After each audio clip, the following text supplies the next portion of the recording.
Rated ampere, rate current 1 ampere. So dapat 1 ampere siya. So nagkarga na tayo ng Freon, umaandar na siya.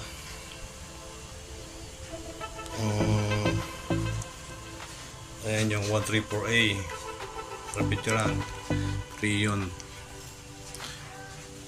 Ito yung gauge niya, pero hindi ako tumitingin sa gauge. Ang tinitingnan ko itong ampere. Buhay natin.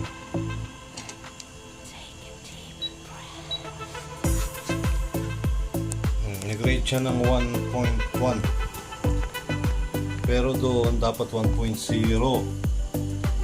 Mababawasan pa naman yan kasi tatanggalin natin yung gauge. Ayan, umaandar na siya. Antayin lang natin kung mag-yellow siya o hindi. Nilagyan na natin siya ng yellow, ng piraso. Ayan.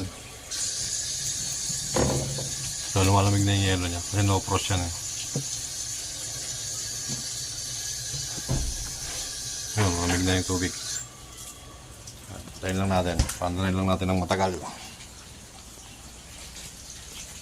Rated 1.1, pero pag tinanggal yung gauge siguro 1.0 exacto or